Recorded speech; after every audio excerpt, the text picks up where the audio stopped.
Ako, si Maria Clara Alba de los Santos. Isang mahinahon, mababang loob, relihiyosa, magalang, at masunuring anak ni Doña Pia Alba at Kapitan Tiago. Sa kasamaang palad, sa makabilang buhay ang aking ina nung ako'y ipinanganak. Ang tumayong ina sa akin ay ang aking tiya Isabel, ang pinsan ng aking ama. Ako'y pinag-aral sa Beaterio de Santa Catalina, habang ang aking kababata at nobyong si Crisostomo Ibarra ay naglalakbay sa Europa upang ipagpatuloy ang kanyang pag-aaral. Siya ay nangangarap na makapagpatayo ng paaralan upang matiyak ang magandang kinabukasan ng mga kabataan ng San Diego. Pinagkasundo kaming magkaisang dibdib ng aming mga magulang, ngunit kung hindi na ito matutuloy. Matagal na kaming hindi nagkikita at ako'y lubos na nangungulila sa kanya. Hindi ako nakakalimot humingi ng awa sa mahal na ina at mahal na ama na sana gabayan nila ang aking mahal. Na sana'y makabalik siya ng matiwasay at sa lalong madaling panahon. Sa aking pagdadalamhati, hayaan niyong marinig muling liham. Mahal kong Crisostomo, 7 taon na ang nakalipas simula ng huli nating pagkikita. Sariwa pa sa aking alaala ang mga kadagang binitawan mo bago ka lumisan. Babalik ako at magpapakasal tayo. Nagkangitian tayo at ngumiti. Ang saya ng kinang ng iyong mga mata, nakahuhumaling pagmasdan. Nakakakilig sapagkat ang lalaking aking sinisintay, pinangakuan akong pakakasalan. Hanggang ngayon, ako'y naghihintay. Lagi akong nagbabakas sakaling babalik ka. Kung kaya't parati akong naghihintay sa hardin na ating pinagtatagpuan. Sa mga araw at gabi kong paghihintay at pangungulila, humantong ako sa puntong pinanghihinaan ako ng loob. Ang tiwalang akala ko'y hindi matitibag ay tuluyan ng gumuho. Akala ko'y sapat na ang pinagsaluhan nating sandali upang ako'y manatili.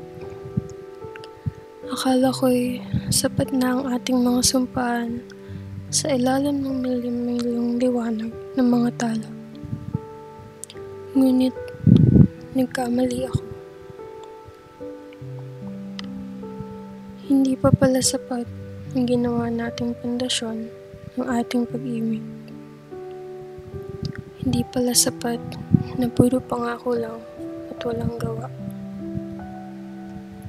Dahil ang pag-ibig ay hindi para sa taong naghihintay at umaasa lang.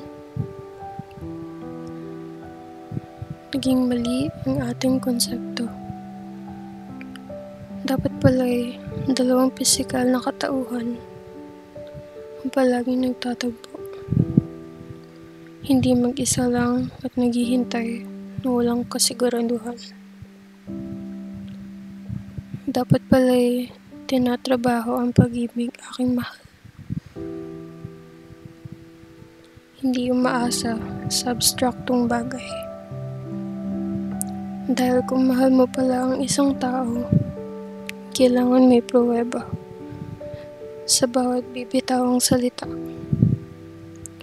Dapat pala'y may produkto sa bawat pangako. Kailangan palang mayroong dahilan, may sagot sa bawat katanungan. Sa lahat ng hakbang, parehas tayo nagkulang. Ikaw sa gawa. At ako naman ay sa tiwala. Sinulat ko ang liham na ito bago ko tuluyang palayain ang pag-ibig kong naluma na ng panahon. Sinulat ko ito upang ipaalala ang pagmamahal ko sa iyo, na kahit sa huling sandali, muli akong maghihintay. Mahal, sana ako ay iyong mapatawan. Patawarin mo ako sa pagsang-ayon sa desisyon ng aking ama. Paniguradong habang binabasa mo ang liham na ito ay naglalakad na ako patungo sa altar. Ang simbahan minsan nating pinangarap na magsampaan. Siguro ay umiyak ako sa mga oras na ito, hindi dahil masaya ako. Ngunit dahil sa wakas ay natupad na ng tadhana ang ating dalangin. Ngunit tinupad ko ang pangako mo sa ibang tao. Patawarin mo ako kung nanini ako at sumuko. Patawarin mo kung naging mahina man ako.